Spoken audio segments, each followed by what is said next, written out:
The following live stream has been approved for restricted audiences only. It will definitely contain strong language and maybe some adult themes. Almost certainly. Viewer inebriation is advised.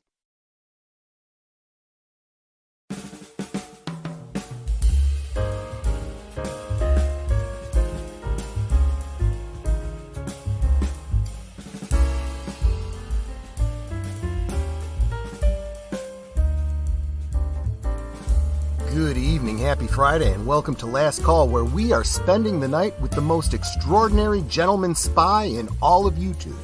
That's right, Michael French of Retroblasting. And he's here to be our subject matter expert as we do a bit of a retrospective on James Bond, Agent 007. So you can probably guess what my drink of choice will be tonight. Sit back, get comfortable, top off your glasses, tell me what you're sipping on in the chat, and we'll get this Canarble Wagon rolling right now.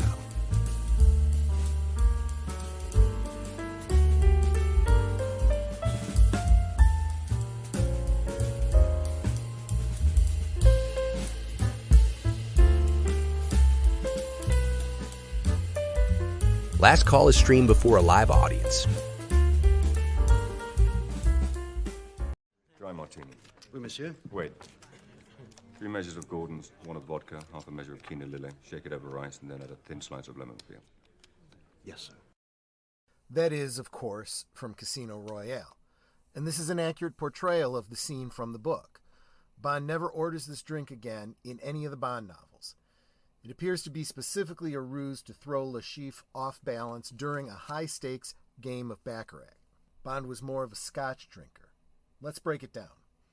3 measures of Gordon's.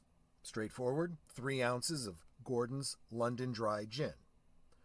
1 of vodka. 1 ounce, I went with Smirnoff.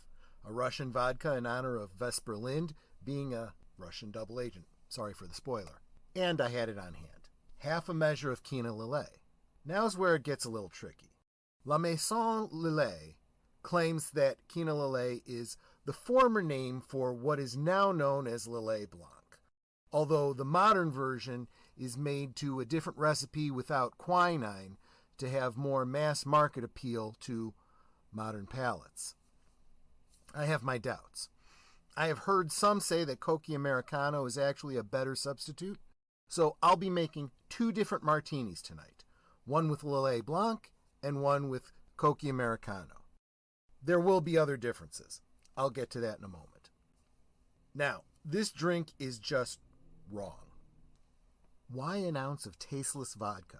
Simply to dilute the juniper-infused gin, which is already subtle? Why shaken, thus further hampering the juniper infusion through aeration, clouding what would otherwise be a crystal-clear drink? There's no juices or egg whites, which is generally why one would shake a drink. I know Boomer is going to argue it has something to do with confounding Le Chiffre, and so be it. I'll shake the Lillet Blanc. The Cokie will be stirred and no ice will touch it. Both the gin and the vodka are kept in the freezer.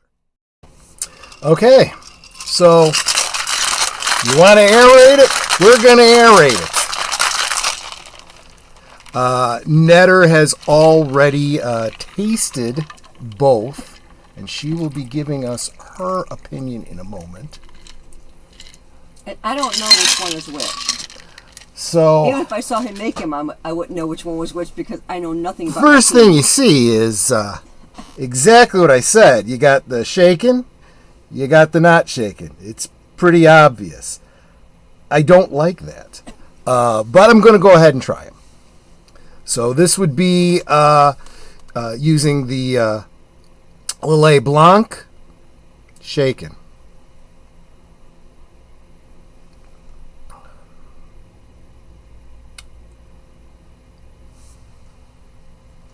I'll tell you what I think in just a second. Let me try. And this does have, it's exactly the same, except it's stirred, and slightly at that, and using Coca Americano instead of Lillet Blanc.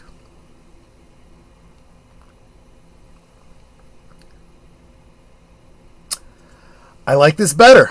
And to be honest with you, a big part of that is because this is now so watered down from shaking it with ice.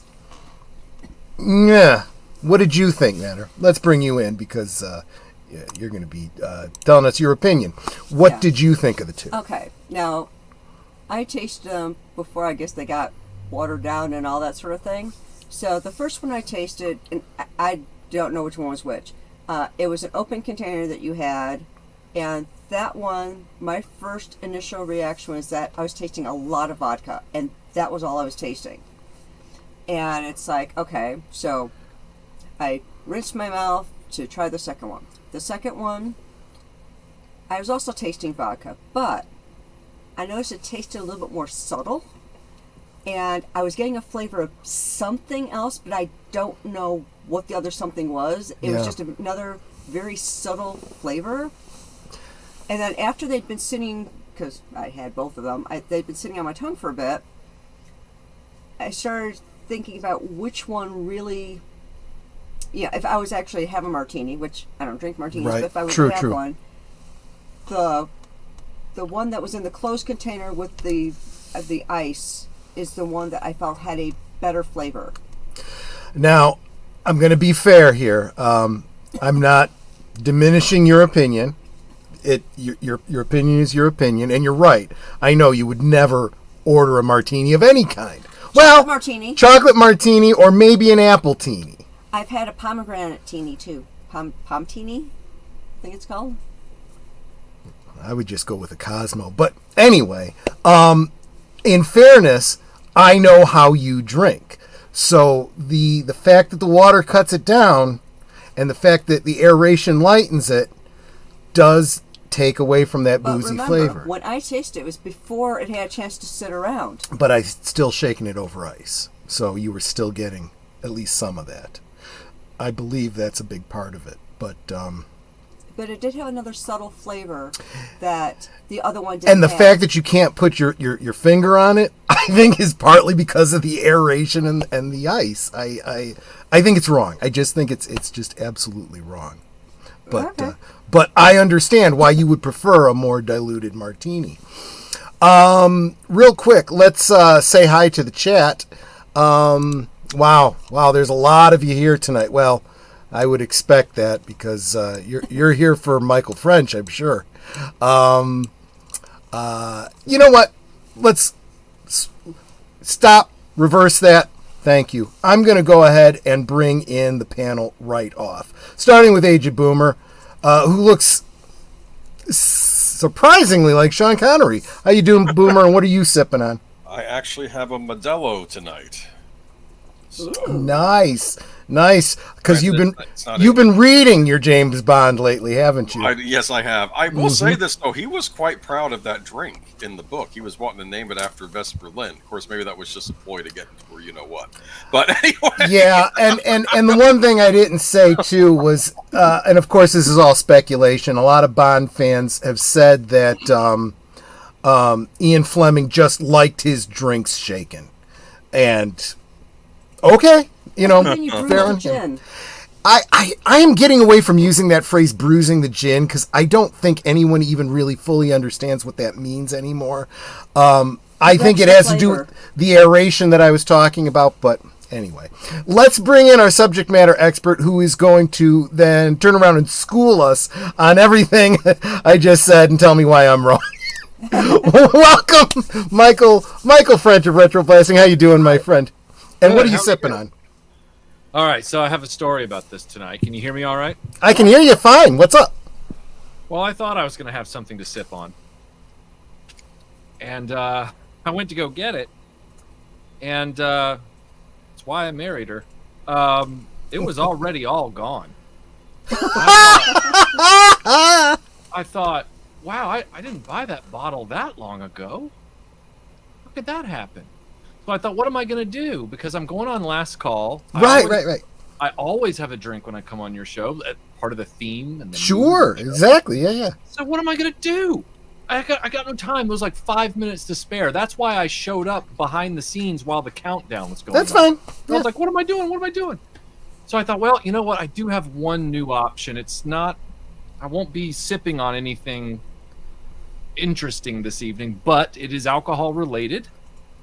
I recently picked up, for the very first time, I've always wanted one. You have to get them replicated. I picked up a famous movie alcohol bottle, replicated. Okay. It is this bottle right here. Let me see if I can pull you in. There we go. Belle of Lincoln Straight Whiskey Jack Daniels. Mm-hmm. Okay, now, help me out. I'm not placing it. I'm gonna help you out. So, yeah. Stand by. Okay. Oh. Oh, there you go. Fair enough. Fair enough. Monkey on the table. Mm-hmm.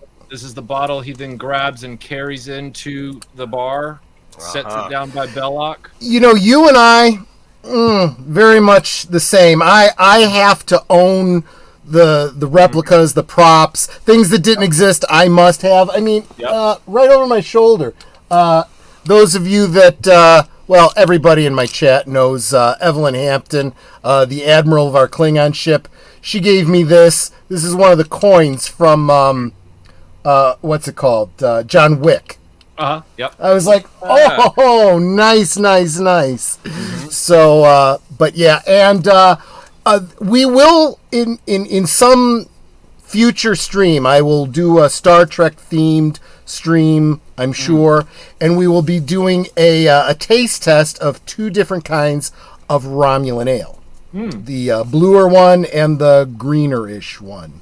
Right. Both from, I think it's called Trek Spirits or Trek Wines, I forget. I had to get it because otherwise getting that decanter is impossible, and it's close enough. You know what I mean, close enough when it comes to the collecting and stuff. Yep. But real quick, let's say hi to the chat. Starting with, of course, Putin's cat, who was here first. Can't wait to see the next movie. The Japanese and the Russians are approaching the island.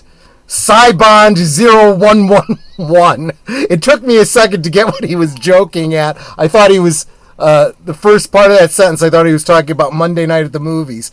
I was like, oh, I see what you're saying, you joker, you.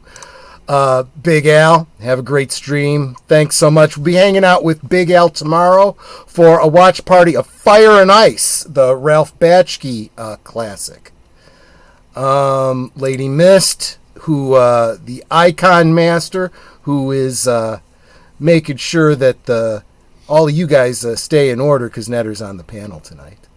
Connie Cleary, welcome. Peace and long life, Logical Spock. PJ, welcome, Orville Nation. It was pretty cool getting JT over that 10,000 subscriber mark last night, wasn't it? That was a lot of fun. David Pensack, good evening programs, and a big hello to Last Call with Troy Pacelli and Netter's Network. Thanks, David. It's always good to see you, my friend. Salute, deleted scenes. A Dega Outlaw. Good evening. Good to see you, my friend. I love you too, Netter, who is also simulcasting this on her channel. Yes, I am. Age Boomer, who looks less like James Bond in that icon. I swear it looks like J.G. Hertzler. Retroblasting. Great channel. You should check it out. In fact, the link is in the description below. And just to show how much of a fan I am of that channel, you can get merch. Netter, can you drop the link for me, please? Yeah. Oh, I just lost my tab. Wait, Retroblasting, t-shirts, all kinds of nifty little doodahs. Great artwork. Check it out. That shirt, by the way, was if you know the webtoon on YouTube called Starbarians. It's a comedy webtoon. It's done by a guy, Partridge. He is very, very talented, and he was a fan of our channel, and he's got tons of subscribers. And this was even back when, I don't know how many he has now. And he just wanted to do some artwork for us, and we were like, are you sure? And he was like, yeah. and so he went ahead and did this Prestige logo. That's the one that you have on your T-shirt. And we were just like, oh my God, this is so amazing. So yeah, we were right. Yep. Yeah, and I love check out. Yeah, I know I say this almost every week. Check out Retroblasting. Check out some of his older videos because he's got an opening where he goes through the different logos he's had over the years, and you see the evolution of the artwork, which is really, really cool. And I'll be posting that link in a minute. My tab closed. And That's fine. We'll get to it. But the only thing that I have a problem with your artwork is it doesn't really do Melinda justice because she's gorgeous. I hope it's okay that I say that. Don't take it the wrong way. I think the closest one was when Dave Song did the final caricature logo before we moved on.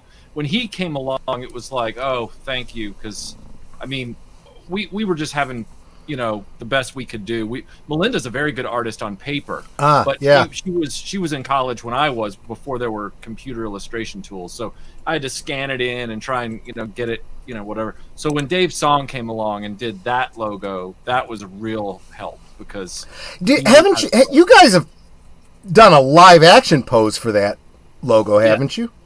We did. In fact, we sent that photo to Partridge.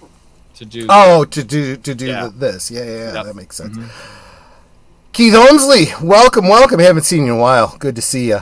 Well, I know why you're here. I dropped the link to the shirt Troy is wearing, so if you want that specific shirt. That specific shirt, it's a good shirt. But go check out all the merch that's there. Yeah. Remember, when you buy the merch, you're supporting the channel, you know, although you can support Retroblasting by becoming a member on Patreon. Or you don't have membership on YouTube? We don't, because we feel that not that we have anything against memberships. We just feel that when you start splitting hairs with memberships versus Patreon versus this versus that, I just started to feel like, and again, people told me I shouldn't feel this way, but I just feel like I was then asking my subscribers to give me money in two directions, and I'm like, no, it'll just simpler if I just stay with what I got. It makes sense. So, yeah. Fair enough. I believe it or not, well, I'm sure you would believe it. Netter knows. I am actually a member of Analog Toys Patreon and YouTube. I'm like, you know what? I'll support every way that I can. That's why you get so many super chats from me, because it's kind of like evening out the support. You know what I mean? It's very kind. It's very kind. Look, okay, I got to stop here and share. Michael encouraged me incredibly today, and I'm not going to show it. It's a Patreon exclusive thing, but he had a little meme that he did about some issues. You can show that. You can show. Yeah. That. The exclusive part of it was the part underneath in the blur. You can. Okay. If you want. Okay. Do I still have it up? Well, I have my Patreon open, so I can get there easily enough. Where is it? You want me to just post it? You've done a lot of things since then. There it is. Open a new tab. That's the way to do it. Okay. And share. No. Present. This is a class act here, people. Real professional. Give me a second. Share screen. Tab. What is the tab called? Do you want me to just send you the image? I'm not sure that would help me, to be honest with you. There it is. There it is. Got it. Okay. So I don't know how is that coming up? Let me. It's only part of it. Right, that's fine. I'll scroll in just a second. So there are two types of YouTube channels in the world. Channels that get along with Retroblasting, and check it out. Well, wait, there we go. Last call. He's got me right in the middle there. I saw that. Look, Michael, I'm not just blowing smoke up your ass. This is I saw that this morning. I was like, he squeed. I squeed. I really, really did. And then he came right upstairs to me to tell me about it. All those other bitches.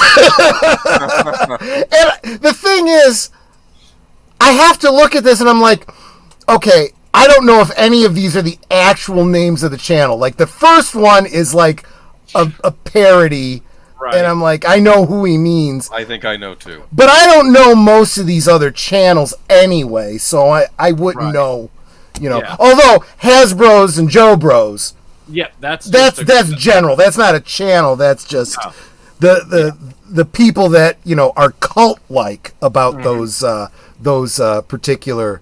Yeah. Right. So anyway, I was just so excited about that. I wanted to share that tonight with all of y'all. I was just going to describe it because I didn't want to show something that was like a Patreon exclusive type thing or anything like that. No, that's fine. The exclusivity for you guys was the blurb underneath where I revealed that something's coming up. So yeah, you have had I mean, you get a lot of grief from a lot of people, but the past couple weeks have been pretty challenging for you. I mean, you've been getting a lot of grief.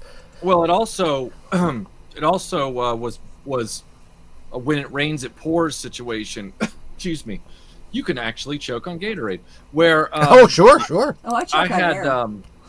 I had like the whole thing go down with the Airwolf, which I was just trying to give a response to because people asked me for one. I don't have anything to do with the actual construction business.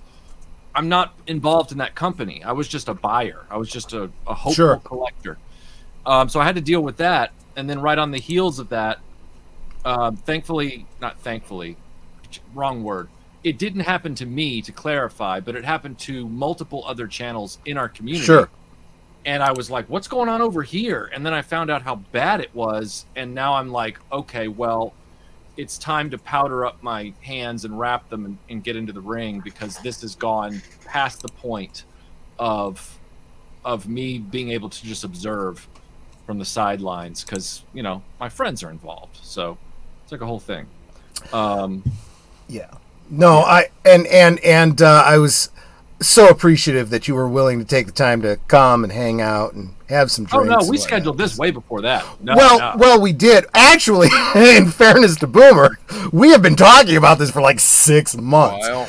And I had said, and he keeps coming back. I wasn't joking the times that I told you this, Michael. He's like, Boomer's after me. We gotta do this thing. So I was waiting for. Check out the links in the description below. Check out Michael's recent video regarding his. I guess that's a custom, right? Custom Lego Aston Martin. Good video. Thank you. It's a custom of a custom. So it's what they call in the Lego world a MOC, an MOC. For me, that stands for Mint on Car. I know. Yeah. Yeah, I can't remember what it stands for with them. Something creation or something like that. But it was off of Rebrickable, where you can get plans to Lego sets that other people design. And he had designed the Aston Martin V8 Vantage from the Living Daylights. And then when I looked at it, when I bought the plans, got the PDF printed, got it all together, I built the whole thing, and then I went, there's a few things I could tweak on this, to make it closer. So it's a custom of a custom. It's like check out this video. Not only does he customize the car, he customized the characters. Right. And let me tell you something that I think I commented on the video. What really puts it over is Diabo's cello. That's like, holy crap! That's like really thinking it through. Oh man, I wasn't gonna do it without the cello. Like the cello the cello, it's minifigure scale, but you can actually easily pop it into two parts and put it in the back trunk of the Aston. That would have I would have loved to have seen that. That would have been good in the video. Yeah. The other thing, though, people were like, "Why didn't you do the case?" To the top. What's that? Netter's telling me to pin the link that she just put to the top. I keep dropping the link for the merch, and I just realized I don't have a way to pin it myself. Oh, I got to give you access so that you can do stuff like that. Pin message. There you go. There you go. So you could definitely get some Retroblasting merch because Last Call doesn't have any merch yet. We tried. The place it didn't work out real well. Their ink was not very good. You did one wash and the ink mostly came out. Yeah. I want you guys to have quality if I'm going to do any kind of merch. Real quick, I've been holding this comment for a bit here. A KBA said, where Michael goes, the RB Retroblasting posse follows. That is true. In the past 365 days, I have more watch hours on the indie retrospective than any other video or stream or anything. I don't want you to think that's why I'm having you back. Oh, no, I'm having you back because this guy wanted to talk about James Bond Talk about Bond. Well, yes, and I just enjoy hanging out with you. I mean, it's really, look, you live half a country away, so it's the only way we can hang out is something like this, And I was all for talking about Bond. Road trip. Yeah, no, I want to get down to that. What's that big con you guys have down there? Dragon Con. Dragon Con. Oh God, we've been wanting to do Dragon Con since we since the late 90s when we first started doing cosplay and crap, and we had so many friends that were, making road trips and stuff, and yeah. Now we probably could do that, but I got to get myself in cape shape again if I'm going to do any more cosplaying anytime soon. Real quick, let me just make sure I haven't missed anyone. I'm sorry, guys. I haven't been paying good attention to the chat. Welcome, Michael. Good to see you. And all the new faces. I hope I can earn a subscription from you guys. I appreciate the watch. Yeah, you know what? You could actually end up putting me over the watch hours that I need to get monetized. I'm less than 200 hours away. Well, then let's get to it. I'm just thinking, the Netter looks like, in that picture, like an 80s Bond girl. Maybe. Was that picture taken in the 80s? Probably. Yeah. That comes from her modeling portfolio. Yeah. I think in the future we'll digitize a few more pictures for her to be able to use for icons because they've gone over really well. Hey, Mikey Suse! Haven't seen you in a while. Good to see you, my friend. Tim Ward. Good.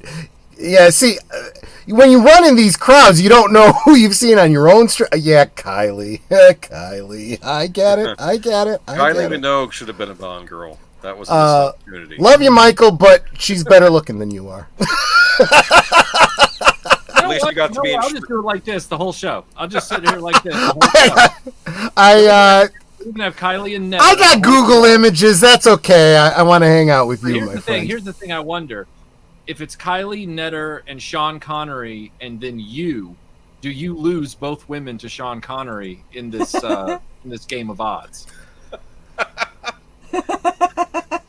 No comment. No comment. And with that, the not so ugly Michael French returns to the show. No, not ugly. Hey, you still got a full head of hair, for fuck's sake. I can't say anything to that. It's backing up. It's backing up. Yeah, but I was backing up 30 years ago, for fuck's sake. I know, he's trying to keep me on track. Yes. Scott Knutson. Got a lot of stuff to get through. I know. How long do we have you for tonight, Michael? As long as you need to talk Bond. Okay, fine. And I don't have to work tomorrow, so okay. And Maria! Holy cow! Maria with Tiatelli graces our channel. Talk about the big channel stopping by to honor this little undersubbed and not monetized yet channel. Thank you so much for being here. I know what her next comment is going to be. Whatever. She always says that when I blow smoke up her ass. Oh, you see? I told you. She was in the middle of typing that. Okay. Yes, let's talk Bond. All right. You want to put Bond A on there if you want to do it with the slides. Is that the one that says... Bond. Yes, okay. Add to the stage. There we go. Let's talk about it. Feel free to interrupt me at any point, anybody, especially you, Michael. Okay, but we're just going to start. I call this a brief history of Bond and popular culture, and it probably goes on way too long as it is, and I tried condensing it as much as I could. All right. Here we go. That's an original picture of James Bond as commissioned by author Ian Fleming. Yep. We know a little bit about Ian Fleming. He helped the Brits during World War II do espionage stuff against a certain German group in the 1940s. So. He's got a great history. Yes. There's at least one movie that I've seen, and a lot of great channels have talked about it. He's talk about life, is stranger than fiction. Mm-hmm. His stories are. Yeah, there was a Netflix movie on Netflix called Operation Mincemeat, and he's one of the people in the movie because it's about an actual espionage operation. Yes, there was also a movie called, guys, correct me if I'm wrong, something like Spy Hunter or something like that. I'm sure he's been featured. It was like not exactly a fictionalized version of his but basically his time on Her Majesty's Secret Service. I mean, really, Yes. He kind of is the real life James Bond. Secret Service at that point. It's Kylie. Good point. All right. Good point. Okay. Here's the first book. Several covers. I picked this one. I don't know. Looks all right. Casino Royale. Did somebody say my avatar was Kylie? He said something about Kylie. Was it? I didn't get a good look at it. Sorry, you're very small. Oh no, that's Miriam Dabo.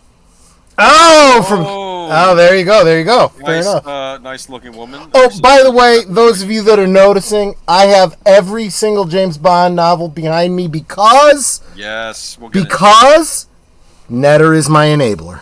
Yeah. And own physical media because you never know when some modern editors might. Yes, I have them all. They cannot be edited. They cannot be altered. They cannot be changed. Michael, I don't know if you've read any of the Bond novels. If you haven't, don't worry about it. I'm just starting them myself. So. Okay, yeah, no, I haven't ever been able to get around to those because I've been reading and filming all kinds of other stuff. But I would like to go through them at some point. They've been on my list. Yeah, I've gotten through the first 5 in the last year. I got very angry when I heard about a lot of the Bond censorship, so I made sure my local public library ordered all of the audio versions of them because CDs take longer to break down than physical books. So I figured, well, since they're available, now I've been listening to them. So I've gotten through the first 5, and I did listen to the first 2. I think around the time the first Daniel Craig came out. I think I did Casino Royale, Live and Let Die. But I've been re-listening to them because I don't know what future holds for Bond going forward. It's on shaky ground. But I have to remind myself, and I want to remind the chat here, that James Bond is the creation of one Ian Fleming. He can't really be ruined because Ian Fleming is the author of James Bond. It's not... It's something like Batman and Superman. These are things that have had many authors contribute, but like Ian Fleming, it's like Lord of the Rings or Sherlock Holmes. The original will always exist, and that'll probably always be its purest form. Now, I have liked many of the film adaptations of the books too, even though they kind of varied greatly from the original material. But this is a good book. I did enjoy it. The movie, I think, followed it fairly close. We'll get into the Daniel Craig movie later, though. But this was the first one that showed up. What's interesting about this book, during the book, James Bond is kind of going through self-doubt. He's like, are we really better than the other side? I can understand that question. He has even thing like, maybe the devil has his own gospels that we've never read. Maybe we never heard anything from his side. He's going through all this kind of self-doubt, and like his French friend is thinking he's nuts. And then, of course, later on he realizes, if you've read the book or even seen the movie, you realize how the lengths that the Soviet spy machine would go to ruin lives, and he realized, we are better than they are. I do feel like, and I'm currently going through Casino Royale right now. Yeah. I feel like Ian Fleming was being very transparent about maybe a little bit of PTSD. Maybe, but it's a good book. Plus, I also think it shows Bond's character. Like maybe.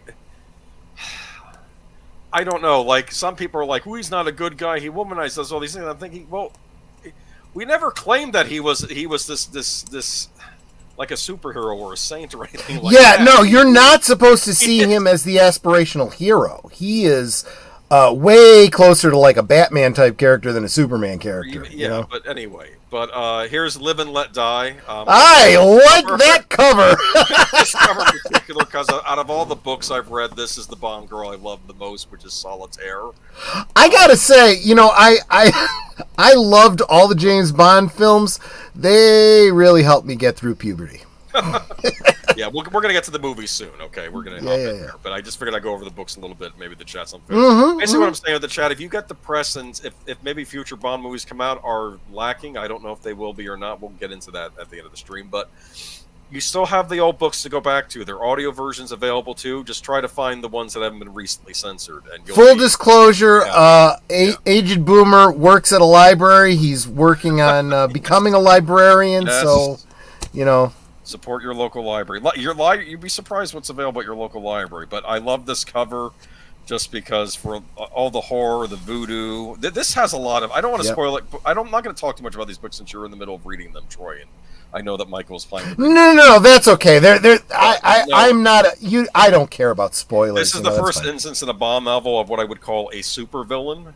And I wonder if he invented it by accident, and then of course he brings supervillains back in future books, because that's sort of what these larger-than-life villains in these books. But there's Moonraker, very greatly from the original movie, has one of the best gambling scenes in a Bond novel. You thought the one in Casino Royale was intense, but the one in this one's also fairly intense. I forgot, what is he taking it to liven himself up? Is it some sort of ketamine?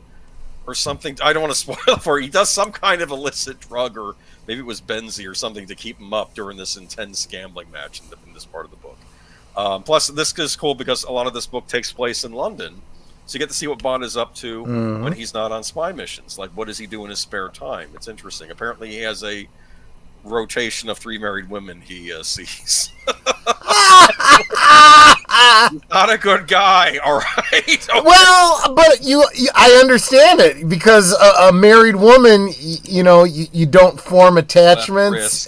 Yeah, you got the time. Well, if you're married to her. Well, if you're married to her, he's not. Yeah. I love this cover. A luscious lady spy and a super rocket that can blow the world sky high. I don't know when this paperback came out. That's wonderful. Diamonds Are Forever. This is my least favorite of the 5 Bond books I've read so far. I'll talk more about this later. Had my least favorite Bond girl in it. It's funny, in the next book, the Russians are talking about the various Bond missions, because they're basically, you get to see things from the other side in the next Bond book, and they're like saying, oh, this one is where he was on a diamond smuggling thing, because they're talking about James Bond and the secret meetings. But that was kind of self-referential, this author, right? What's funny is it's like they're like, he was on a he was on, this was unrelated to us. It's it was a smuggling thing, so that had nothing to do with us. And I said it was unsubstantial. I say it was unsubstantial to the reader as well. That's what. Right. Read it though. You have to read them all. Okay. And I will. I'm working parts my of the way books, through. and you might like it more than me because it's about mobsters. So, real quick, I got to ask you: Do I read them in publication order, or is there a chronology order? There is a chronology, but I think it's close to what is publication. I would go on Wikipedia or some other site, and I think Spy Who Loved Me comes between 2 others, and I don't know where that falls in the county. I would just go on whatever the you could go on the official sites too. Fair. There's From Russia with Love. Because I've been listening to these books, and the actor who at the end they interview each actor that read the books, and he said that even though this has love in the title, it is the most unromantic of all the Bond novels. Interesting. Death with Dishonor is Russia's sentence for James Bond. I don't want to spoil it for you. It has a wallop of an ending that I was yelling after I heard it. This is the power of fiction, especially. This is where I feel the need to editorialize and point out. I don't care how you feel about the movies.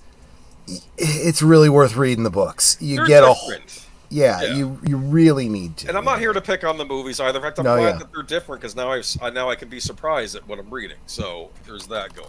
Yeah. But I did want to read a little from the Bondologist blog, which unfortunately I couldn't just do a simple cut and paste. So he probably doesn't want me using it, but tough crackers. This is what I'm doing. The Bondologist blog. Here it is. This is just a sense of how some early censorship in New York. Al Hart, Ian's editor at Mammalian, was wielding the blue pencil on Casino Royale. Ian was unconcerned about possible mutilation of his masterwork. Indeed, he specifically asked Naomi Burton at Curtis Brown. Would Al Hart like to take a bit off the edge of the torture scene? He can certainly do so if he wants to. The incident where Bond's genitals were whipped with a carpet beater remained intact, but Hart did suggest some alterations to spare the blushes of American readers. Where Ian had written, he slipped his hands down her swelling buttocks and gripped them fiercely, pressing the centers of their bodies together. Panting, she slipped her mouth away from his, and they clung together while he rubbed his cheek against hers and felt her hard breast pressing into him. Okay, that's Ian Fleming's original text. Hart's Bowdlerized version. This is in the 50s too. This was written. These books got into trouble. They were banned in Ireland, or at least the next one was. At least there was a big. Well, let's face it. The medium of pulp fiction. You know, we talk about pulp fiction all the time. You don't realize a lot of pulp fiction was very, very, very R-rated. As explicit as it could be, yeah. Hart's Bowdlerized version did not quite have the same urgency. His hand slipped down her back and pressed her body firmly to his. Panting, she slipped her mouth away and they clung together. He brushed her ear with his lips and felt the firm of her breast against him. Hart asked plaintively, "That's not too emasculated, do you think?" Ian could not care less. He told Hart that he had been kinder than Naomi Hurton, who had argued about the relative impropriety attached to the front and back of a woman, female editor, I guess, at the time. However, at this stage, Ian was more interested in sales promotions than textual excesses. Okay, so that's fair enough. Yeah. Book Ian Fleming by Andrew Lloyd. So, and I did credit the guy who wrote the blog. So there you go. Pardon. Go ahead.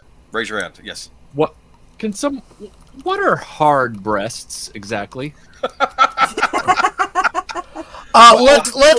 You know what? I can simplify this. Let's rephrase it. Firm breasts.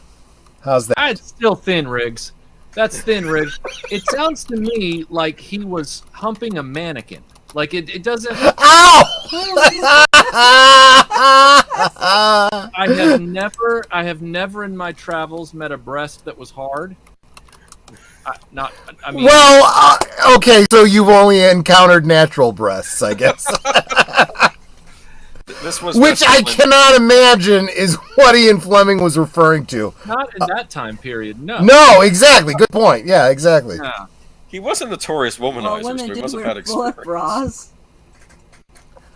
Good point. That the bra might have an impact on those 50s bras, maybe. Anyway, moving on. It was through her dress. So I've just finished off the Cokie Americano, and I'm friggin' blitzed. Now I'm going to move on to the Lillet Blanc, but it's so watered down, I don't think it's going to do a thing for me. You like it? Yeah, go on. Okay. No, I just sharing where I was at. I don't know if any of you are familiar with this. This is the made for TV. It's like water. This was this was a TV special for Casino Royale. Yep. Made in the mid 50s. Who the heck was this actor again? I should have made notes. American actor, if I recall correctly. Yes, that's why I don't like this. I watched it like when I was into the Pierce Brosnan movies. I'll get into that when we get to Brosnan. I was trying to eat up all the old Bond stuff, and I saw this was the Cinemax episode. It was a series called Climax, which I guess were like back in the day in the 50s. They would do a lot of what we call teleplays, which I guess would be like plays broadcast over television. Before I think they got into doing. I mean, I'm sure they had series as well, but it was a good format, in my opinion. This had Peter Lorre in it, and who the heck was the main actor? Darn it, I brought it up. Here we go. I'll get it for you in a sec. But it had starring. By the way, somebody's saying that Troy's mic is super high, and the others are too low. Okay. No. This is easily fixed. I share a mic with Netter, and I really should keep it between us rather than right on top of me. So is that better, Spicy? Let me know if that helps. Yeah, Thank 1, you. 2, 3, 4 testing. Does that better? Not to mention that I get loud when I drink. So I'll try to. Let's see. You're always loud. This is Barry Nelson. She's got to live with me. So everybody pray for Netter. She's got to live with me. Barry Nelson as James Bond. Peter Lorre as Le Chiffre, who I actually think is a good pick, actually. But true. But yeah, it's just no, it did nothing for me when I saw it. I thought this is boring. This is before I knew anything about Casino Royale. So, but that's technically, I don't want to call it a movie though, because it's like a TV special, so it's not really a movie. But this is the first on-screen depiction of James Bond. Are you familiar with this, Michael? Did you watch it at all? Oh, he's muted. All right. I was just trying to be considerate by muting. Yes, I am familiar with this. Yes, I am. That's fine. Okay. Anyway, you got anything to say, Troy? I have not seen it, and I'm kind of curious about it. I think I will have to seek it out. Is it? Do you know if it's like out there on the YouTubes or something like that? Probably. I haven't. Putin's cat says, "Whisper, Troy." I'm sorry. I've gotten crap all my life about being too loud, and it served me well when I was in theater. So it served you well when you were a scout up against the bear. But anyway, that's a great story. I've told before. I'll tell again some other time. Anyway, Michael, did you have anything left to say about this? No, it's an interesting footnote in all this. It's like when you have conversations about Spider-Man live action, and people go, "Oh, let's talk about the Electric Company," and it's like, why? Like, it's the same kind of thing. So it's nice to have it in the timeline, but yeah. But look at Troy now. Yeah. I'm gonna go full screen. Live action Nicholas Hammond Spider-Man. Just got it recently. That's awesome. It goes with. Oh yeah, I guess I'm gonna have to go full screen again. My Lou Ferrigno Hulk, and I am working on a Bill Bixby Dr. Banner. All right. Just yeah. So. All right, here we go. I'm Dr. too drunk to put these back up, so I'm putting them on the floor right now. Dr. No. First official Eon Productions Bond film with. Kind of wonder why they didn't start with Casino Royale. Because they didn't have the rights to it. Oh, well, right. Good research there, librarian.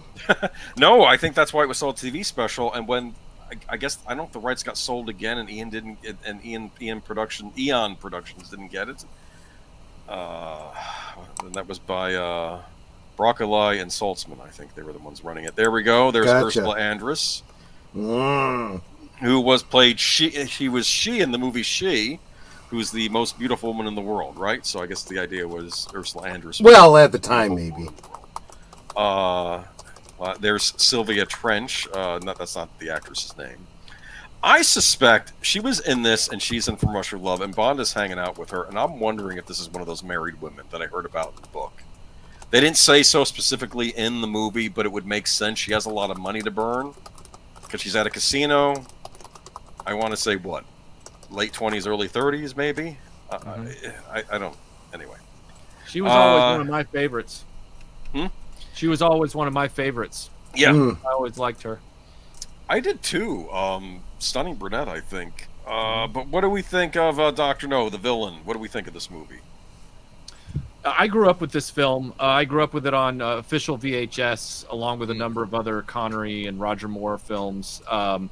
And I'm very familiar with the movie. I always appreciated it for the fact that it, was a little more restrained than some of the later Bond films. I liked some of the more grounded stuff in it. I don't hate the more outlandish stuff, but if I had to choose, the only thing that, and this is a trend with me, the only thing that really slumps me a little bit is if Bond isn't in Europe or Asia somewhere, I almost feel like it's kind of a waste. So when they're like, he's in Jamaica or he's in New Orleans or he's in Mexico, I'm like, it doesn't ruin the film for me at all. I think Dr. No's a very good movie. It's just sometimes the setting in a Bond movie can sway me one way or the other.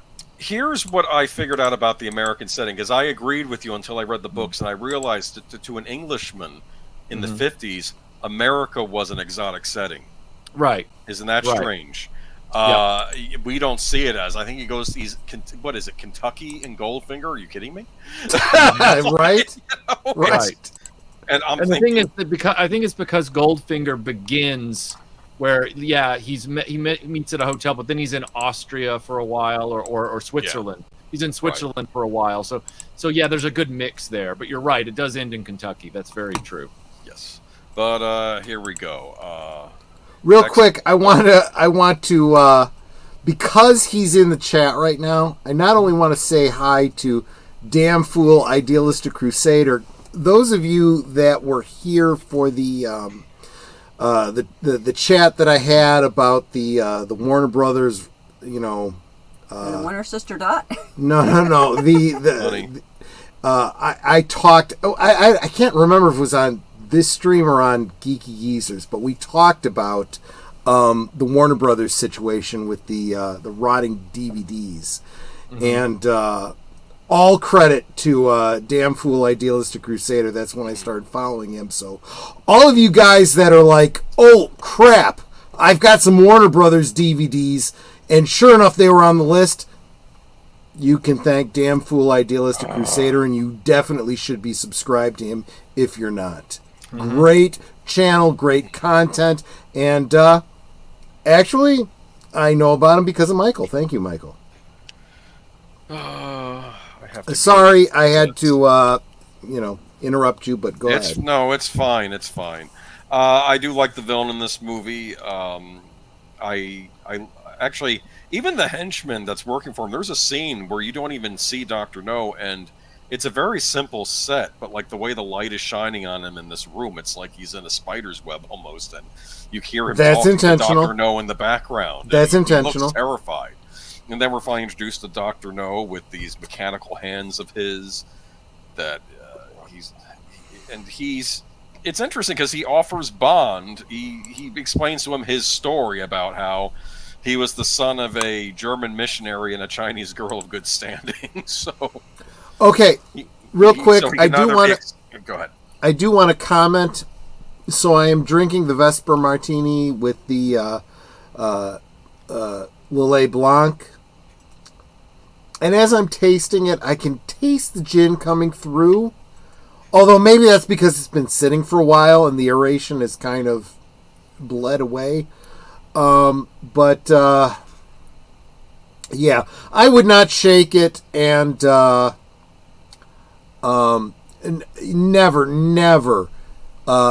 let ice touch your booze. All you're doing is diluting it. Just my opinion. Gotcha. Go ahead. Here we're introduced to Spectre, the special executor for what is it? Special executor. You did better than I could have. Special executive for terrorism, revenge, extortion. Yes. Wow, very good. And he says the what is it? The brightest minds in the world, and then Connery corrects him. He's like, no, correction, criminal minds. And he says the criminal mind is always superior. It has to be. Which is a good quote, I'm sorry. Because you have to get away with breaking the law, right? I mean, I don't know. And he calls Bond a stupid policeman. He's trying to offer him a job inspector. Bond rejects it, and so. Real quick, I do want to mention not only Damn Fool Idealistic Crusader, but look, all of y'all, make sure you're subscribed to each other. Together we grow. Not everybody has, content on their channels, but subscribe to each other. This is a community. And it would encourage the hell out of me if you did. Okay. Thank you. All right. From anything left for Dr. No? Retroblasting Troy? Just keep moving. I am surprised that this is the first film, but at the same time, I did love it. They're out of order. They're all out of order. They are. Okay. They are. And that's fine, because this, this gives Michael the opportunity when he talks about Indiana Jones. He can point to James Bond and say, look, it's supposed to be Pulp Fiction. It's not supposed to have direct continuity. So they can be out of order. They can be played by different actors, Yes and no. The Bond movie continuity, we're going to get into that as we move along. It's tricky because there are points, especially when we get to Honor Majesty's Secret Service. That's the big one because future movies either ignore it or they acknowledge it. It's weird. At this point, I have to interrupt you. Yes. Yeah. I really had planned this for a later point in the stream, but I think we should probably address this now. Get to what? And this is where I may lose Michael French as a friend. Favorite James Bond. Okay, we can get it out of the way. Let's get it out of the way now. Starting with ladies first, Netter. I as if I didn't already know. Yeah. Well, I don't know if he's my favorite because he was my first. Mm-hmm. But I always liked Sean Connery. Mm-hmm. Yeah. I always Did you catch that accent coming out? She says. It's fine. The Musquesh accent don't come out. Yeah. I always thought he was very suave and debonair, and it didn't matter that he had kind of a little bit of a receding hairline there. There's just something about him that... She doesn't mind a receding hairline. What receding? There's nothing there. It's like he was very suave, very smooth, I guess you could say. Smooth, yes. And it's like you just felt this instant attraction to him because of the way he carried himself and presented himself. Unlike some of the other Bonds where it's like, you're just a dog. Oh, fair enough. Fair enough. What? Well, should I go with my favorite next? Yeah, go ahead. You're next in line, sure. I'll admit the first 5 Connery's movies, nothing touches them. I think they are some of the best movies. Well, no, there are other later movies that touch them. I forgot. We'll get to that later. But my favorite Bond, though, is the one that introduced me to Bond, I think, and it's Pierce Brosnan with Goldeneye and the other one, Tomorrow Never Dies. That's how I got introduced to Bond. Now, to be fair, that's solid. It was for him that I went and watched the older ones too, but I had not largely watched Bond as. Wait! Yes. I don't mean to interrupt you. I'm not going to be some fanboy that questions your preference. That's not why I'm interrupting. That's not it at all. Yes, he does. I'm just confused on the timeline here. Yes. Your name. Your handle is Aged Boomer. He's younger than both myself and Netter. Yes. Okay, so you're Aged Boomer. Yes. And your favorite Bond that you were introduced to the franchise is one of the newer ones. Yeah, exactly. Pierce Brosnan's not a young guy right now, is he? Listen. Full disclosure, he is younger than myself, and I am younger than Netter. So just now I'm visualizing like a guy who was like 14 playing N64 GoldenEye, but his name is Aged Boomer. Yes, that's pretty damn close. More 20, anyway. But yes. Okay. The reason why I picked the name Aged Boomer, and I've been over this forever, is because the young kids, they call anyone who is at a certain age boomer, whether you're a boomer or not. And that's true. This came from the meme of the 40-year-old boomer, the 30-year-old boomer who said Quake is a good game. And you know what? And I yelled and I said, you know what? Shut up. Quake is a good game. There you go. Yeah, exactly. And Michael's just been thrown. He's been thinking I'm a baby boomer all this time. I apologize, but it's just because. Well, also you have a voice like a '70s radio presenter. So it's yes, you're absolutely right. I know Aged Boomer behind the scenes. I know his real name and whatnot. I know what he looks like, and his voice does not match his face. Nobody likes being catfished. All right, nobody. Here's what I want to say. There are times I feel like a boomer. For instance, my parents aren't boomers. They were silent generation, if that makes a difference.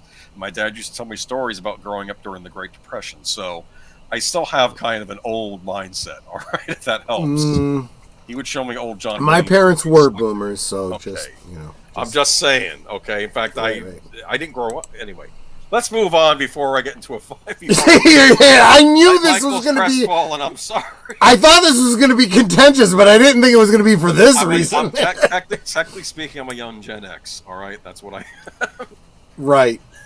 He's just shaking his head now. Solid Gen X here too. He's like, "You're a fraud." You're a fraud. Anyway, you are not a boomer, you liar. It's like I might as well be to all the Gen Zers. Everyone's a well. boomer. You used to have a photo of like an old geezer on a riding lawnmower. Yeah. Well, that might be me someday. See, well, oh fuck, man. It's all gone to shit. Anyway. I enjoyed my run on YouTube. I really did. They're all going to yell We're at you. supposed to be talking about Bond here, and all I'm seeing is a Scooby-Doo ending where he's like, You're not wrong. You're not wrong. Anyway, I've tried explaining this. The idea. Woo. Anyway, let's move on. Who's your favorite Bond, Michael? well, the first Bonds that I saw were Sean Connery and Roger Moore, Okay. and I grew up with them on, like I said, I had 4 of their movies on VHS, and I watched the ABC Sunday night movies that played a lot of those films as well. But my favorite Bond, after I really assessed it when I got into college and stuff, I went on a Bond kick. My favorite Bond ended up being Timothy Dalton because I knew he had researched the books. That's why I brought up Sashi, because I knew you guys were simpatico on this. Yeah, and he not that I love Sean Connery and Roger Moore both for what they bring to the table. I don't have any problem with them whatsoever. But there's something about knowing that he was so serious about the literary source, and that people like Cubby Broccoli and others said that he looked like the description of Bond in the books. Right. That is true. That is Yeah. true. So it just, I really liked his performance, and I think it was ahead of its time, and I think it wasn't appreciated because it was ahead of its time. If you read Roger Ebert's review of The Living Daylights, and then or it's either that or License to Kill, but I think it's Living Daylights, and he really slags Timothy Dalton for some reason. But then you read his review before his death of Casino Royale, he praises Craig for the same things that he trashed Dalton for. Yes, they were really bad to any Bond that wasn't Connery, which I thought was BS. Connery couldn't play Bond forever. This is nonsense, and it's just. I like Dalton. I think it's a shame we didn't get because there were 2 other Dalton movies planned that never saw fruition, and they sounded like good Bond movies. Actually, one was going to be like an origin story for Bond, like how he got started, and the other one was going to be about him, I think, dealing with an international assassin in Japan, like 80s Japan, during their highlight. That would have been interesting too. So, but oh well. But see, isn't that interesting? That they were going to do an origin movie with Dalton, and then they ended up doing one with Craig. And I don't care how many times Ebert rolls over in his grave when I say this, he praised Craig for what he trashed Dalton for. Yeah. And that makes him a hypocrite in my eyes. Thumbs down. Yep. So. Yeah, I agree with you. I think Dalton's very underrated, and I do wish those other 2 Dalton movies had gotten made. I think he needed a solid 4, but. License to Kill was a disaster. We'll get into that later. The movie wasn't. I liked the movie, but we'll get into that later. Anyway, go ahead, Detroit. Great. I was afraid I was going to have to answer this question. There's a wrong answer to this too, So and I know that AG Boomer knows the answer to this. We'll see. It's between 2, and This is why I wanted to make sure that I got my my comment out to Damn Fool Idealistic Crusader, thanking him for being here.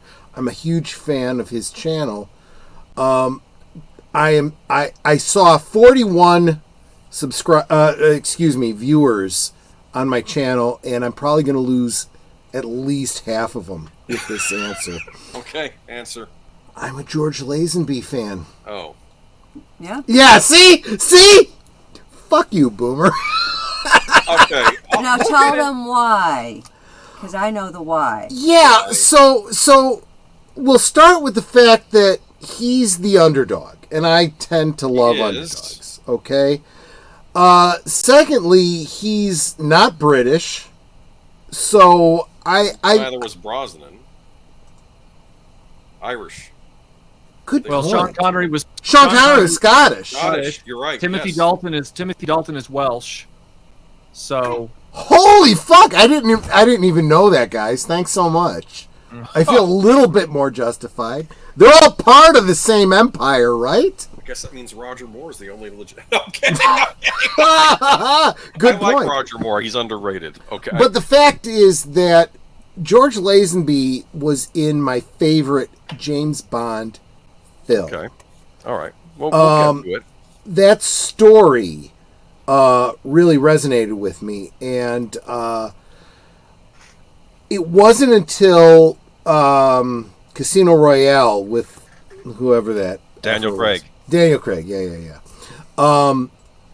Very similar stories. I in a way, I kind of felt like they were trying to do the story of On Her Majesty's Secret Service, going back and homaging Casino Royale in a number of ways. It kind of establishes the psychology of James Bond, the why he is the way he is kind of story, why he's a womanizer, why he doesn't form attachments and so forth. It was just my favorite story, and I loved Lazenby's portrayal of the character. And as I read more and more about the behind the scenes, man, he was a sold out fan. He wanted to be James Bond. He loved James Bond. In a way, I would say he was to James Bond what Henry Cavill is to Superman. Even though I hate everything that came out of his run as Superman, I can't disrespect his desire to play Superman. So, same thing with George Lazenby. So, that's just my take on it. Take it for what it's worth. Okay. Yep, I lost at least two people watching. So, 2 people are like, "Fuck you, Troy." Okay, I'm Lazenby is complicated. I'm gonna say that. I'll get into him when we get into it later. We'll get to On Her Majesty's Service. I don't know if Michael French has anything to say right now. Yeah, I want to hear Michael because he is our subject matter. Unless he wants us to wait for us to get to He's like, "Oh shit, what the fuck do I say?" Look, we don't wait till we get to... Very rarely do I take issue with an actor, and this is no exception. I have no issue with Lazenby as a performer. I just take issue with the fact that it is the film that tries to impose a kind of continuity on the character. That's a good point. Plus, it then turns around and does this weird, Valis version of Cool Runnings at the end, and then it's You're not wrong about that. We're going to get into that movie in a minute, so why don't you hold your thought? Okay, that's fair, but I do want to say this, though. That is the one weakest point about the movie, is that whole fourth wall breaking, this never happened to the other guy. We're going to get into it. That kind of does bother me, but I feel like I can't really blame Lazenby for that. That's okay. Okay, go on. Troy, soon enough. Troy. What? Troy. What? You're pissing off the young old guy. Stop! Wait, which one is that? Is that you or Boomer? I'm on the dark side of Boomer. Leave me alone. Yeah, okay, there you go. Okay. Oh, I need to piss him off. He deserves to be pissed off by me once in a while. Listen, can we do From Russia with Love? We got a cat girl thing going on there. Russia with Love. It's one of the few songs, James Bond songs I've actually done on my stream. Yes, that's true. Second Bond, Spectre's at it again. This. I hate to say this, people are gonna yell at me. This might be my favorite of the Bond girls from a lot of the Bond movies. She was something special. Let's be honest. You're like me. You like when women do their hair up, because when they put their hair down, that means open for business. Oh, it's down. I think it's down in some scenes. Maybe it does. It absolutely does. Absolutely. But here we go. This is another plot of Spectre, changed from the book where it was a plot of Smersh. But I kind of get. What does Smersh stand for again? It's some Russian thing for death to spot. No, that's incorrect. Smersh what is it? Smersh is the sound that hard breasts make when you put your body up. Oh, fuck!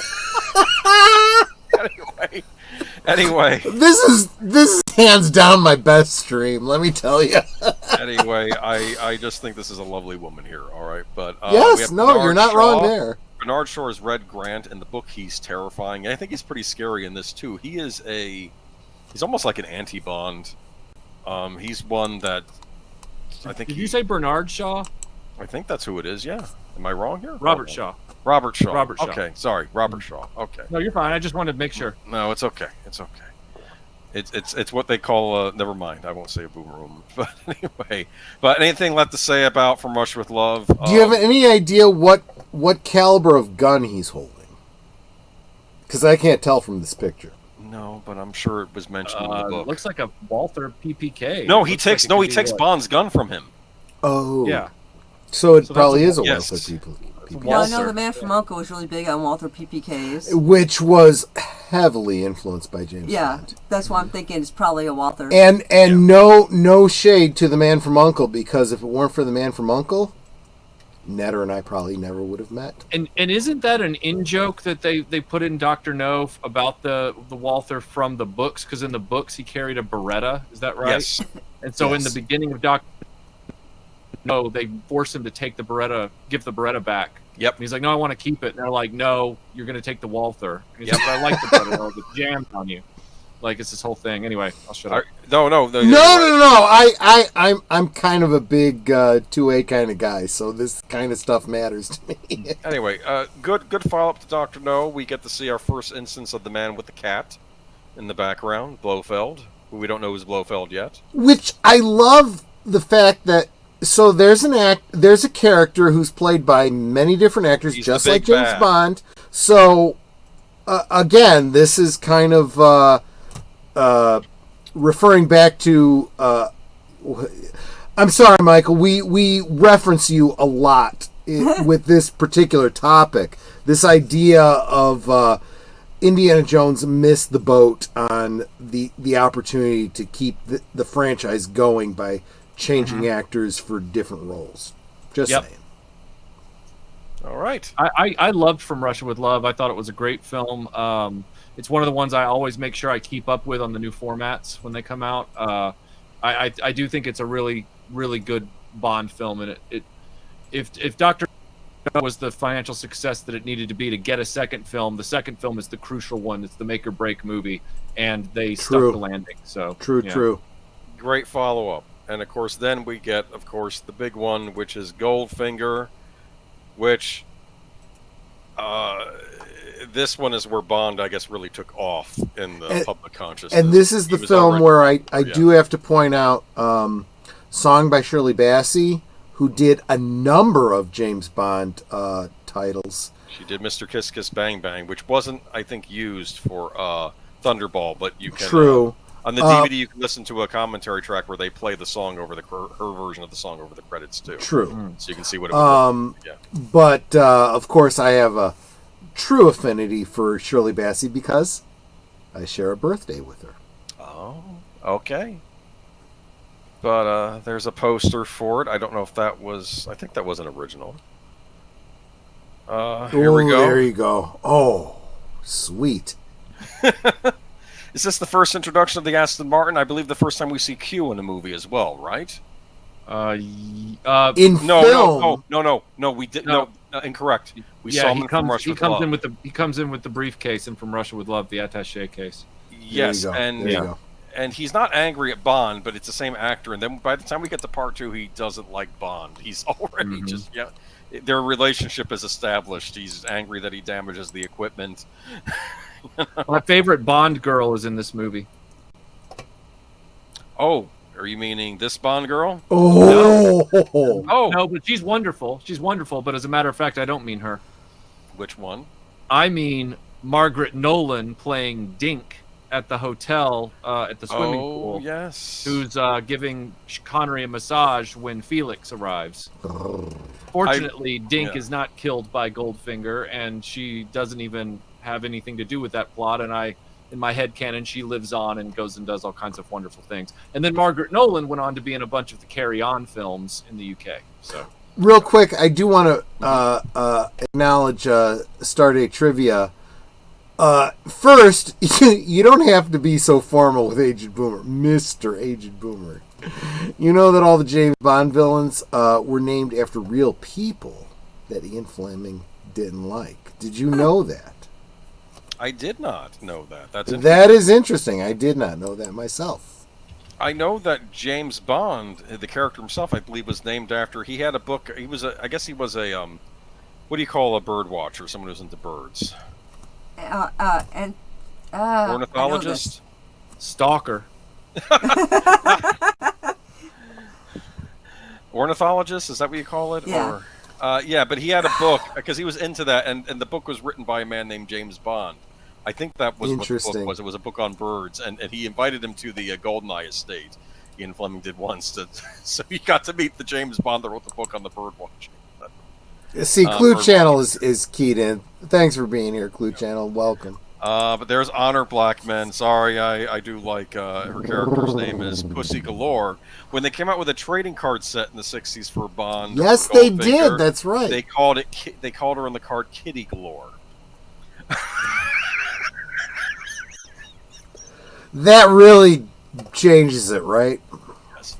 I think this is a good Bond movie. I will say this though, I'm with Michael French and the fact that it ends in Kentucky, and I'm like, where's the exotic locales? We get a little bit of one in the beginning. I guess it's a South American country, but you get to see very little of them. Like, one of my key features of a Bond movie is exotic locales. That's what I want, and this movie seems to be lacking in them. Exactly. Like, there's Miami, I guess, and there's some golf course somewhere in Europe. Well, in fairness, you live in Florida, so I mean, what the rest of us might consider an exotic location, you're like, I fucking live here. Yeah, there we go. Honor Blackman. Let me see. We have here. We have Oddjob and Ulrich Goldfinger. Oddjob, who I believe is Korean. That's what he describes. That's what he's describing Goldfinger in the book. Goldfinger, in my opinion, is one of the most disgusting Bond supervillains. Yes. I think he's fairly awful. Yes, I agree.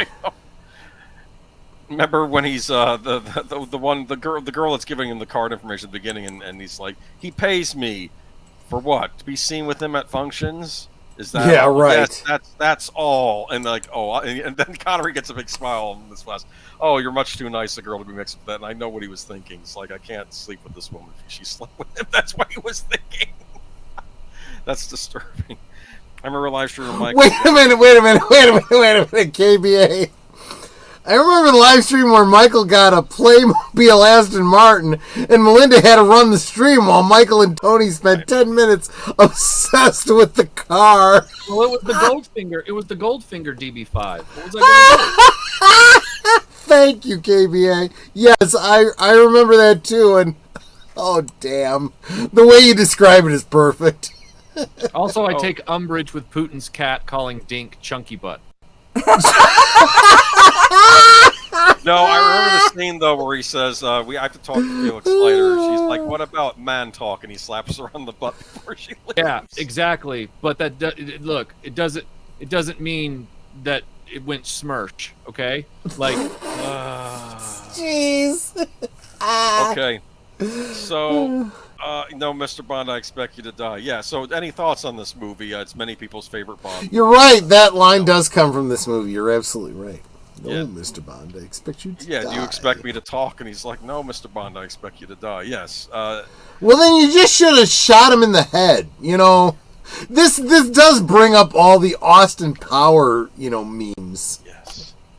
I have a question, though. Does anyone here think this movie is overrated? Am I setting a trap? Let's see. I like every James Bond film for what it is, so okay. I am not a good person to answer that question. There's the big thing at Fort Knox at the end. That's interesting, huh? Yeah. Any thoughts, Michael, on Goldfinger? I grew up with it on VHS. It was one of the ones I had anytime I wanted to watch. God bless you, VHS. I love Goldfinger. I love it. It's probably my favorite. I don't mean to sound cliche, but it's probably my favorite Connery Bond film. Okay, fair enough. Yeah. I have it's funny, my sister for Christmas, 1 year after I had just gotten into Bond films, this was before I had a DVD player, she got me the Connery 6-pack with all 6 of the Eon Production Connery movies, and they were all widescreen on VHS, so that was a nice gift. So that's how I started getting familiar with the old Connery Bond movies, but yeah. While filming Oddjob's death scene in which the character is electrocuted, Sakata's hand was badly burned by the effect, but he held on until he heard the director, Guy Hamilton, call cut. Well, that's professionalism. I tell you, that is above and beyond. I highly respect that. Yeah. Yes. All right. Look up, look down, look out. Sean Connery is James Bond 007 in Thunderball. This is my favorite of the Connery Bond. Interesting. Movies. Yes. You'd be surprised by what my favorite Sean Connery is. Have we gotten to it yet? Nope. Okay. Anyway, you're already judging me. Because you well, we're getting okay. I'm gonna keep. I don't even know if you have it in your slides. Oh no. Oh, okay. See, that gave it away. He knows. Up. Okay. Look up. Look down. Look out. Why do I keep you around? How can you not think this is wonderful? Look, you have him in the jetpack. You have him underwater fighting guys, underwater. It does make me feel like James Bond was undermarketed. We should have had a whole line of friggin' action figures for James Bond. That's a good point. I don't know what they had in the 60s, but the kids, the kids would go see these movies too. Yes! These were like the blockbusters of their day. In fact, I want to give EM Productions points because in Hollywood, when they did sequels, they tended to cut the budget in half on each sequel. This was a problem with the Planet of the Apes movies. But with these Bond movies, they kept increasing the budget with each one because these were English productions. So by the time you're getting a Thunderball, they're spending more money on this. Thunderball was massive in the way that films will never achieve again. Yeah, I think you're right about that. Here we go. We have our lead Bond girl in this movie, Domino. I believe that was her name. Oh, Domino. Yes, beautiful actress here. Adolfo Seeley as number 2, which I don't like saying because now I'm thinking of Austin Powers. I know, right? I forgot what the actual villain's name was in this, but he's got the bow tie, the white tux. The villain's name is you're talking about Largo. Largo, thank you. Sorry about that. All right. And we do get the beginning scene where we see the man with the cat again.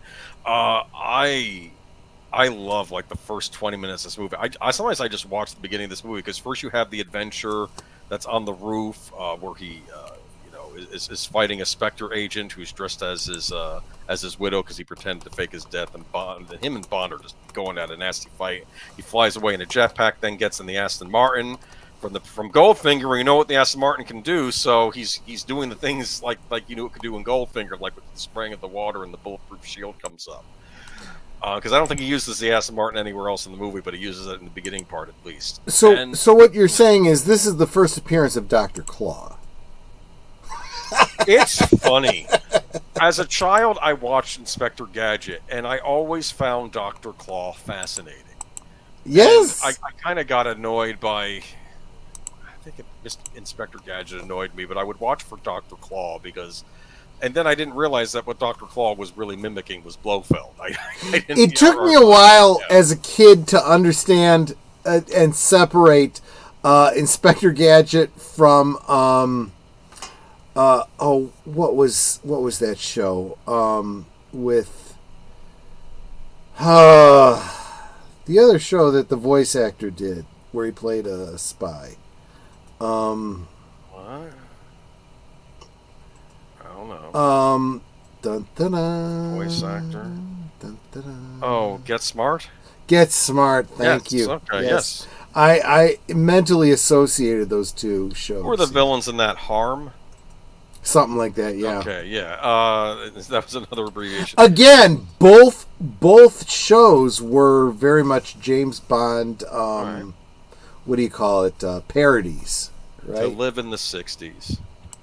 As long as I wouldn't get drafted. But anyway. Well, yeah. Well, actually, London in the swing 60s.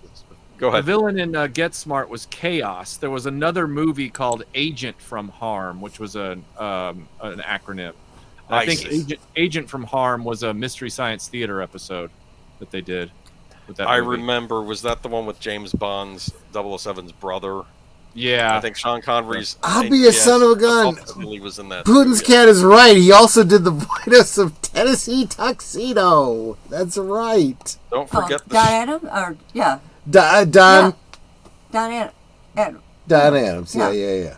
Yeah, he did a lot of different voices. Missed it by that much. Yeah, don't forget the Sharks Boomer. I haven't. Well, maybe I have. I have to rewatch Thunderball. It's been a few years, but maybe I'll rewatch all the Bond movies when I'm done with the books again. But yeah, just this is cinema. This is why we go to the movies. I remember when the Star Wars sequel trilogy came out, and they were like, "Here are 3 reasons they built." When they re-released the original Star Wars trilogy, and the poster said 3 reasons why they created why they created movie theaters. And I said, yeah, well, they're at least, like, I think at that point there were 18 Bond films. There are 18 reasons. When you're looking at the yeah, right. But anything left to say about Thunderball? I grew up with this movie. It was on VHS. It was one of the ones I had on VHS and official VHS, and I watched it a lot. I didn't like it as much as Goldfinger, but I really liked the Bond girls in this movie. So Domino, and then the redhead that betrays him at one point. Like, yeah, that was a developmental moment for me. Italian actress. She's also in the movie Green Slime, if you've ever heard of that. Yep. Yes. And I own both Green Slime and Thunderball on Blu-ray. So there you go. She was redheaded too, right? Yes, she was an Italian redheaded actress. Yep. People think red hair is just the Irish. No, it shows up in other cultures too. Yep.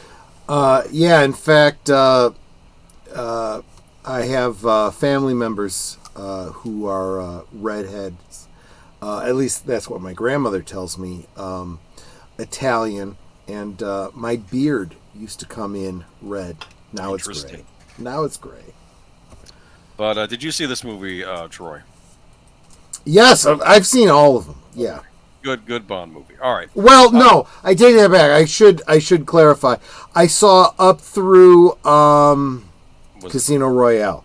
Then I haven't seen any of the James Bond. I've seen up through Pierce Brosnan. I haven't seen any since him. Yeah. We'll talk about Pierce Brosnan. Here we go. Too. So, here is, I guess this is Troy's favorite Connery movie, right? Yes? Yes. No. Oh, no. He tried to trick me because he knows I'm blotto, but no. Dude. This is not good. You only live twice. This is like the last, in my opinion, the last good Connery movie, but people made... I did see this one in the theaters, however. How on earth did you see You Only Live Twice in the theater? I don't know. This isn't Never Say Never Again, if that's the one you're thinking about. Nope. It's where he goes to Japan. What year did this come out? 1967. I did. And yeah, you're right. This is before my time. It must have been a re-release. They might have replayed movies. That's true.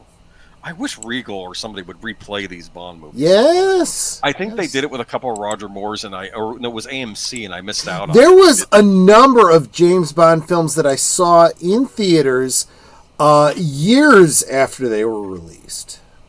Yeah. So, here we go. James Bond goes to Japan in this one. He actually becomes Japanese. There's a scene where they disguise him up to look like a Japanese guy, which I thought was kind of... which they'd yell about today. In fact, this is one of the ones the BFI got all upset about. Here we have the first on-screen appearance of Ernst Stavro? Not Stavros, right? Stavro Blofeld. Yes. Played by the great Donald Pleasance. With the dueling scar on his eye. People get mad. It's like, oh, no, that's a dueling scar. That wasn't a birth defect. This is something an aristocrat might have had while he was fencing. Right, that's the impression I got. People forget that in the Bond books, it's not just the villains that have scars, too. Bond himself has a scar on the side of his face. He has like a long, slender knife stick, which sometimes it goes away, I think. But those of us that grew up in the 70s, even, before us, the 60s, G.I. Joe had a scar on his face. That wasn't a sign of a villain. That was a sign of someone who had seen some shit. Let's see. Connery pretending as a spy to be Japanese, not the same as Emma Stone playing a half Japanese, half Asian woman. What was that in? I don't know, but I like Emma Stone. Don't ruin her for me. I don't know. I don't think I want to see Poor Things, but we'll see. Anyway, is that the Frankenstein one? I think so. Yeah. I saw a part of that. It was weird. Okay. But anyway, here we have You Only Live Twice. They say the set for this cost the set for Blofeld's lair in this costs as much as the production of Dr. No. That's how much. I can understand that. Yeah. Oh wait, we haven't gotten to that yet. Spoiler. Anyway, I don't have too much to say about You Only Live Twice. It's a good, solid Bond spoiler for films that are decades old. Spoiler for what's coming next. Anyway, right. I think this is a good Bond film. It is. It has that wonderful scene in the beginning where the U.S. astronauts are being kidnapped by the space satellite, and then Bond gets shot with machine guns in the beginning, and you think he's dead, and I don't know. It's a good Bond movie. Which was the whole premise for You Only Live Twice, yeah. Wonderful title song sung by Nancy Sinatra. Yes. Yeah, and like I said, this is should I ask that question at this point? What? Favorite James Bond theme? Okay, I think this is a good time. Netter, favorite James Bond. You mean song, title song? Yeah. Oh, song? Yeah. Oh, gosh, I wasn't thinking about songs. Okay, we can circle back to title track. Like, to be fair, most of the soundtracks there's the title song, and then the soundtrack kind of steals from the title song. And, true. So. What's the one? It had in the movie. It had that very statuesque black. I think she was a model or maybe a singer. Iman. Yeah. What movie was that? Oh, help me out, guys. That was a Pierce Brosnan film, wasn't it? I think so, yeah. That Iman was in? Is that You Only Live Twice? Because I like that song. No. Which one? I'm sorry. My internet went out for a second. The film that Iman was in.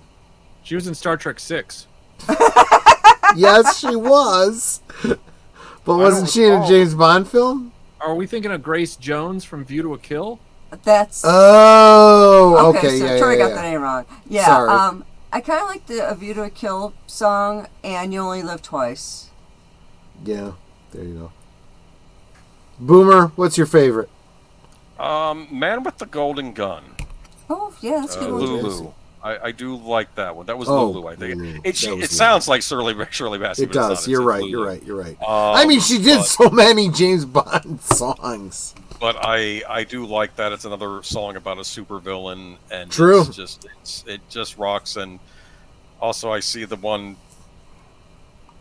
Is there like a dancing girl in silhouette that I get very angry that I can never find out who the silhouetted girls are in real life? I know, right? they had great. Who are you? They had really great silhouettes, didn't they? See who you are, please. Can you put them on the credits, please? No. Okay. All right. Anyway, go ahead. That's it. Michael, favorite James Bond theme? Living Daylights. I knew that, but I had to ask anyway. The close second is View to a Kill. I like it when they had that slight harder synth sound in their music and soundtracks. And so like when John Barry came in and did the Living Daylights score, you're right. Even though he and Aha didn't get along, John Barry and that mid to late 80s sound really complemented one another. You're right. You're not wrong. Good. That's true. Yeah. No, I agree. Those are great tracks. Even though I'm not really a huge fan of View to a Kill, that was a great Bond song. I used to have a CD. In fact, I think I still do, of all the title tracks, at least up before the Brosnan era, and they're all on there. And I would, there's some I might skip, some but I would always stick on those two. I would always play. There you go. How about you, Troy? Screw you guys! It's my channel. I can do this. I'm giving my top 3. I can't pick one from these 3. I don't know. I could do 3, but okay. For Your Eyes Only, Sheena Easton. That is a good one. Right? That's a good one. Nobody Does It Better, Carly Simon. Right. Mm-hmm. That's also a good one. And We Have All the Time in the World, Louis Armstrong, on Her Majesty's Secret Service, my favorite James Bond. And I'm gonna, you know what? Screw it. It's my channel. I can do this. Honorable mention, not in the top 3, but it's still an honorable mention. Rita Coolidge, all-time high. Okay. Which I did not even realize was a James Bond theme when I first heard the song and liked it. Then I saw Octopussy and I was like, oh, this is where that comes from. See, here's the thing. Here's the thing, though. Does Roger Moore's run on James Bond hold the record for the number of title songs that don't have the title of the movie in the song? You make a great point there, Michael. Yes, because there you're was right. so much drug use going on in the 70s, they couldn't get the two things together anymore. It was like, But let's in call it fairness, Octopussy, but do the thing they right. all managed to work the title in at least as a line. So, like, for example, Nobody Does It Better does have the line, like heaven above me, the spy who loved me is keeping all my secrets safe tonight. Yeah, where's God, Octopussy? I just love Carly Simon. Let's just. Where does Octopussy come into that song? Okay, good point. Yeah, but that was the honorable mention. That's not in my top 3, so. All right. So. Maybe, to be fair, Mr. Kiss Kiss Bang Bang, I don't think had Thunderball in the title, but then they didn't use it. They ended up having. Well, yeah. I mean, and full disclosure, before the stream, I did look for my CD. My CD, I'm pointing above me because that's where all my CDs are. Of the collected James Bond titles. Couldn't find it. I must have it somewhere, but well, we've gotten to the era where we're listening to all this shit on like YouTube and crap. I still use an iPod. Spotify and I still use an iPod. Well, you use iShit. I don't use any iCraps. I like iPod. I like an MP3 player, and that's what it's for. But I don't think Agent Boomer likes the old Steve Jobs heel on his neck. That's what he likes. Something. This is why I like Michael so much. I'm on a Mac right now. Steve Jobs is Agent Boomer's favorite waifu. That's what. Something. Oh shit! He was cooler than Bill Gates. This is why I keep bringing you back, Michael. You getting sick of being on my channel? This is what keeps bringing you back. All right, but anyway. Hello. Actually, I forget one of the actresses in this is the mother of the lead singer of one of my favorite bands, which was Lush, which was a English shoegaze band, and I forgot her mother. Wow. I don't know if that's her or if she was a different Japanese actress in this movie, but yeah, that's interesting. But yeah, here we go. Anything left to say about You Only Live Twice, Michael or Troy? No, you've moved on to the girl in the bikini. Let's go. Okay, let's move on. This was the big thing with Blofeld. I was expecting great things after, but unfortunately another Bond movie released this year. And this is Casino Royale, which I almost didn't bring up on the stream, but I figured I better just run the gamut. Look at this. Because you know how Netter and I feel about this, so you had to. Okay, well, you can feel your way, and I feel my way. But anyway, we got Peter Sellers, Ursula. I'm being restrained, dude. He's like, this is your stream, so I'll be restrained. Netter's giving me a soda because she knows how loaded I am by 2 martinis. I'm not saying this is the worst Bond movie. I might be saying it's the worst movie ever made. No, I'm sorry. Wait. Holy fuck! Considering what you wanted me to play on Monday night at the movies this week, dude. Have you seen Bad Ronald? So now this is the Casino Royale with Woody Allen. Yes, it is. Yes, it is. I thought it was funny. See, this was Austin Power before we had Austin Power. Okay, let's get it. In fact, what else annoys me? Barbara Boucher is in this, and I'm very upset because I wonder if this then she didn't get into any real Bond movies because of this movie. Like Barbara Boucher should have been a Bond girl, period. And she was a Bond girl for in this movie. Yes. In this fake movie, this fake Bond movie. Well, this is the only Casino Royale we got until the reboot. Nice. We have David Niven. Yes. You like him? I do. You like the part where he's like he goes into the bathroom and the young Scottish girl and she's like, "Get in, get in." Oh my I guess gosh, that was funny. That blonde is hot. Let me just say. There were a lot of attractive women in this. Yes. I guess they were playing off the fact that he's the older Bond because apparently, and this is what starts when you have friends, especially in the 90s, before you could verify things on the internet, and they're like, no, Connery and Roger Moore and Timothy Dunn, they're all different Bonds. It's a code name they just give around to each guy. No. It comes from this movie. That's where it came from, because they're all different James That Bonds was a friggin'... This whole movie is a friggin' joke. Yeah, it's a parody. It's a parody. Yeah, this is Austin Powers. Oh, here we go. Peter Sellers. Apparently, Peter Sellers punched the director of this movie. I've heard it warms my heart to know that. And he did not get along with Mr. Orson Welles here. Nobody got along with Orson Welles, for fuck's sake. They had to shoot a bunch of their scenes when they weren't on set together, so you'd see reaction shots, and they would not be in the same room because they loathe each other. This is what I've heard. I think that the production of this film was labored. Let's just say that. I'm sure there were drugs involved during the production of this film. I hope so. That would explain a lot. I remember renting this because back then... Wait a minute. Michael, have you seen this film? Yes, unfortunately. Did you have it on VHS as a kid? Did your aunt buy it for you? Say, I know you're a big Bond fan. The guy. Yeah, here's this James Bond. Is that what happened to you? I'm just curious. I did. I was spared that. The lamb's blood was put on my door frame. And I got that reference. The VHS of Casino Royale passed over my house, but I did see it, and I don't know. There's something about that era of filmmaking where... Direct quote from Michael French. The fuck is this? Well, look, with this era of filmmaking, this late 60s era of satirization, it either lands for me or it doesn't. So, for example... And this one didn't. I absolutely love the James Coburn Flint movies. I think they're hilarious. Oh, shit, yeah. I do like those. I like Flint, Yeah. Those are great. I am disappointed by Raquel Welch's Fathom, which is an attempt to do that as well. I'll still watch it for Raquel Welch, but there's not. And then this Casino Royale, there was just, I don't know, it just didn't land with me. There was maybe it was the Sellers factor, though I don't hate Sellers in every role he's in. I don't hate him at all. It's just in this particular film, it didn't. Maybe it was because I don't like Woody Allen. I don't know,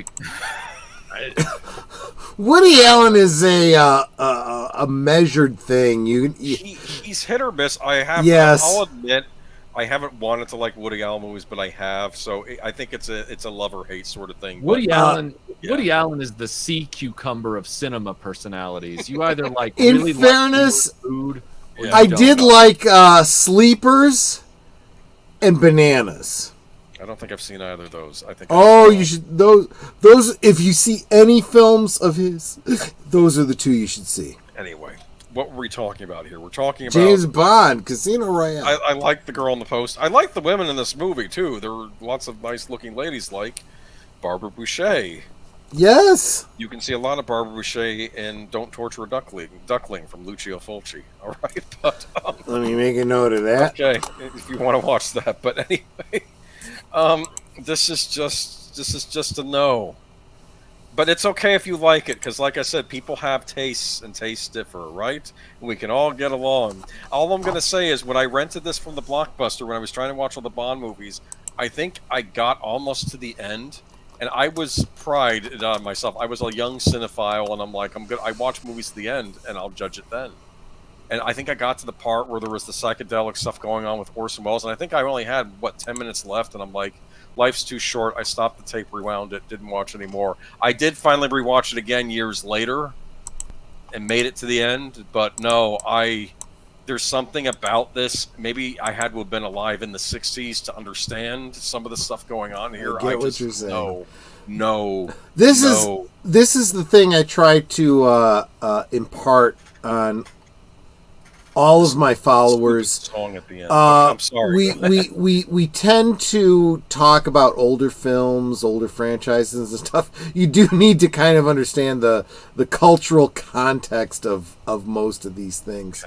Okay. Real quick, I do want to point out Sellers is great in Pink Panther movies. For me, the Pink Panther movies, I was slow to appreciate the films for themselves. I was a big fan of the Henry Mancini theme, so that's the original reason I loved them. Just saying. I know, it's weird. It's weird. I'm weird. You know, you guys should know that by now. Burt Bacharach did the theme for this movie. Burt Bacharach.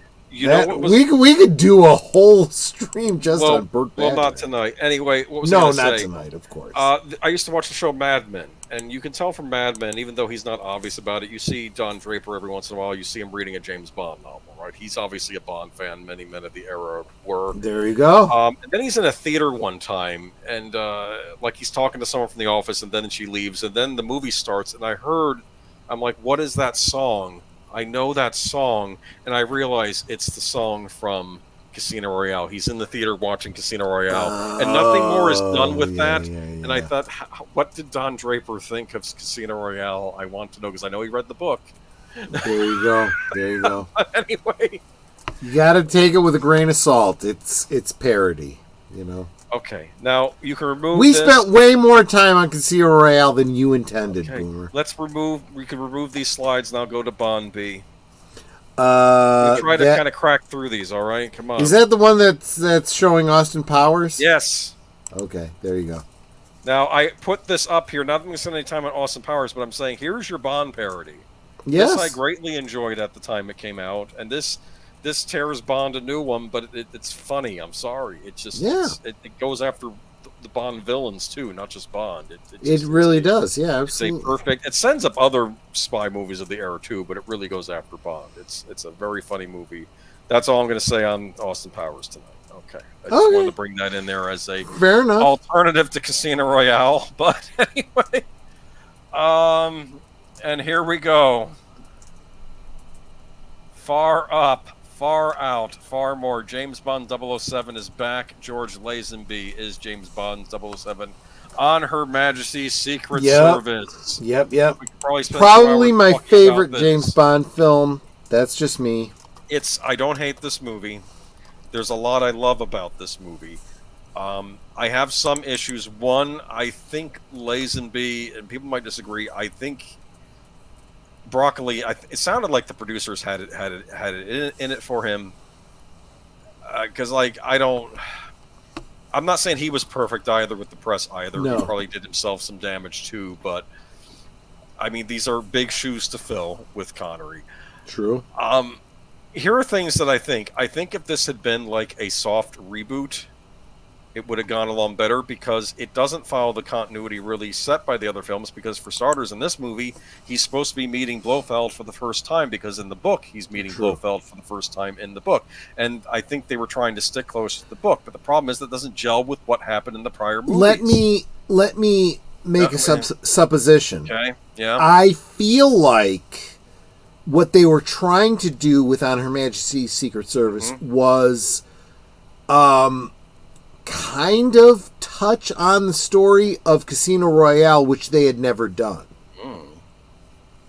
I don't know. I have not. Think about it. I don't know. I haven't read On Her Majesty's Secret Service yet. Excuse me. I'm sorry. I misspoke. On Her Majesty's Secret Service, I feel like they were trying to reference Casino Royale.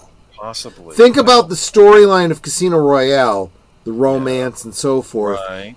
and think about On Her Majesty's Secret Service. There's some big similarities there. Yeah, well, that might have. I don't know. Which very much shapes who James Bond is. Here's my issue. I as I said, I think if this had been like a soft reboot, I think. The problem is you have him getting angry at M at one scene, and he says, "I'm leaving," and then he's going through his drawer, and as he pulls items out from the drawer, you hear the little theme songs from the prior Bond films. So that basically states that, no, this is the Connery Bond. Yes. But it's not syncing up in other ways. So if you're trying to introduce us to this Bond, stop referencing the old Bond. That's in that reference, in that regard, you're right. It is not a little work. disjointed. I think the plot line's interesting. Yep. I think the love story is excellent in this movie. Diana Riggs is just, for fuck's sake, man. I understand why. She is definitely at the top of my Bond women, you know. I understand why he falls in love with her, and I know the point when he does fall in love with her. Like, they do have a romance earlier because her dad's afraid she's going to off herself and do other things. She tried! The movie opens up with her trying, you know? And so he wants her dad, who owns a crime ring, oddly enough, but it's not like Spectre, but he's not an evil man, but he does operate outside the law. But True. He wants Bond to, you know, tame her, marry her, you know, that's what she needs in her life. And he's like, I'm not the marrying kind, but I guess he goes along with it for help with Spectre. And they do have kind of a whirlwind romance. And she's like, you know, I know it's not going to last, Pop, after he goes off, but this was good for, you know, she was at least thankful. And you feel kind of bad for her. Anyway, he ends up in Blofeld's latest scheme, which I guess is to send a bunch of women out and, I guess, make a bunch of different species infertile unless they grant him the ability to become a count or some stuff like that. Telly Savalas plays him in this movie. They wanted a more physical actor that could actually punch Bond and do things like that. That's why they want Telly Savalas as Blofeld in this movie. And then he escapes from the lair when he's found out, because originally he's going on. This is the part in the movie that drives me crazy. They have him going undercover, basically, as like a British professor, like an expert of genealogy, because Blofeld's trying to get recognized as a count. Yes. And they think Blofeld is faking everything, but they're hoping. But of course he requested this professor out, so he decides to be the professor. And then they change Lazenby's voice, and they have Lazenby talking like the professor, like they use the other actor's voice, like he's disguising his own voice. And I'm sorry, that was a bad call, and it's not Lazenby's fault because he didn't know they were doing that, right? You know, in the production. But I do like when he escapes. There's this terrifying chase sequence when he's trying to leave there, and he's in this. He's finally goes. I don't know if it's in Switzerland or Austria, wherever they are, and there's Christmas music playing, but there are these Spectre agents after him, and he's in a crowd, and you're thinking he's in some deep trouble. He could get killed right here. And then, coming up on ice skates, is the Diana Rigg character, I hate it when this happens. What was her name? Tracy. Tracy. Tracy something. Tracy. Teresa Bond. Well, she marries him. Yeah, but she shows up, and I think at that moment, like when he's at his down and out, she's there, and I'm thinking that's probably where the sparks happen, and she rescues him. She basically helps rescue him, and they flee there. And I don't know. You say Diana Rigg, I think Emma Peel. Well, no, absolutely. That is absolutely valid. I do also want to point out one thing about Her Majesty's Secret Service. Joanna Lumley, which most of you probably know from AbFab. You know, she appeared in this far earlier. I think a very underrated, beautiful woman. Okay, but Joanna Lumley, she wasn't. And those of you that don't know what AbFab, absolutely fabulous, look into it, my friends. You will thank me later. All right, but anyway, I mixed. Michael knows what I'm talking about. I mixed on this movie. It has strengths. I think if it had been it would have gone along better. Like we're done with Connery, now we're moving on to Lazenby. Let's sort of do a soft reboot. Like we're not going to redo the stories we've just done. And you know, I have as much as I've said this is my favorite film, my favorite Bond film, which makes me a much of an outlier in the James Bond. It's not as much as you think. This movie has the ski chase scene. It's one of the most thrilling things I've ever seen in a movie, period. And I'll admit that. All right. So, but the one thing I will say about this, the big negative for me is a minor throwaway joke, but it bothers the hell out of me. That whole bit about the other guy never happened to the other guy. It's like, breaking the fourth wall, you know, calling out the whole as if there were different James Bonds. It's like, that bothered me. And it was a fourth. I just push that aside as you don't take that seriously. It's just a joke. It's not, meant to be some kind of a canon reference. It was there to ease the audience that was angry that Connery wasn't there, and I think it was like a nod. Okay, True. I'm not Connery. That's what he's saying. Yeah. Bear with me. That's kind of how I take it, and I dig that. And you're right. You're right. I don't think it's necessarily aged well. Anyway, Michael's been very quiet. He's like, why are we still talking about this damn film? Look, I said my piece earlier. I'm not a huge fan of this film because I think the mountain snow fortress with all the women that were clearly inspiring the fembots later in Austin Powers is a little odd, and yeah, because Moonraker was so, Well, no, I'm not saying Moonraker didn't either. You're gonna assume from what I'm saying here that I liked Moonraker. Fair enough. That's a good point. But the thing is that some people are like, oh no, it was trying to go back to the feel of a Connery film, and I'm like, when you've got him walking around in a kilt and that lacy collar most of the movie, yeah. I'm sorry, I'm not going to be able to plug in. This is that's true. In Fembot world, it's and terrible. Then you've got that was terrible. Look, you've got the Cool Runnings thing at the end, and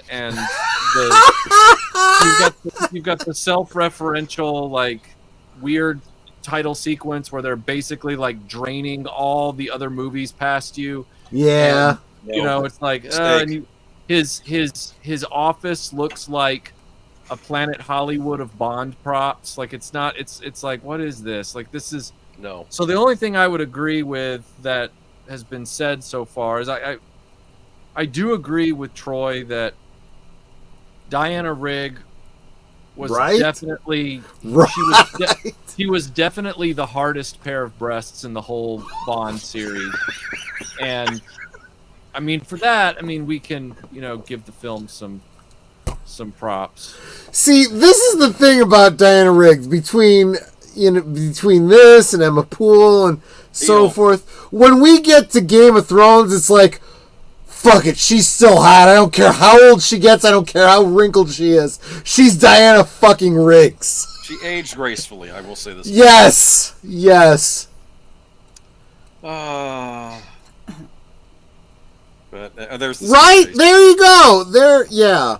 Remember the scene where the guy, there's a scene later where I think he knocks some guy into like a grinder and he had a lot of guts. The one time that I went skiing in my life, this was going through my head. So yes. And I already know what Michael's thinking. There have been other ski chase scenes in other Bond movies that were. Yeah. Look, I like the fact that they actually shot it mostly in camera, although there are process shots in this film. True. The process shots are overt because of the late 60s era of this movie, like especially some of the bobsled shots where they're like, look, it's coming right at me. He's like, no, it's not. That's just Telly Savalas sitting in front of us in a bobsled. But at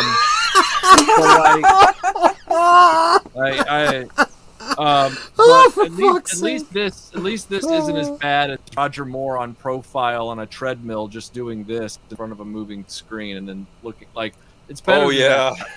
I'm not saying that, but and also the fact that in this movie they literally left the Aston Martin on a beach and you never saw it again, and then he's like, "That's true. That is true." He's like, "You got to give me something to stay hanging with this film," and kilts and weird women with perm wigs and stuff in a facility that's constantly in purple light it's just not it for me. It doesn't work. The whole thing weird. Okay. Well, anyway, Damn Full Idealistic Crusader says, he's addressing you. IMH plays very differently once you've read the novels. It's extremely close to the book. Bond is at his most human here. Well, I'm looking forward to eventually getting to that book. But yeah, that's what they said. They were trying to base it as much on the book, unlike the other movies. But again, I don't know. Do you want to move to Rumble, Troy? Good question.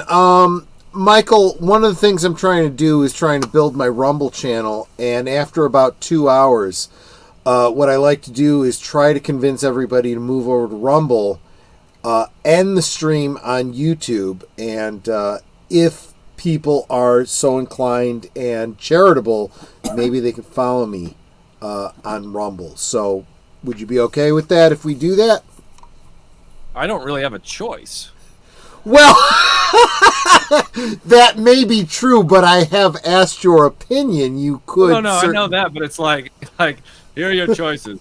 You want to stay on the stream?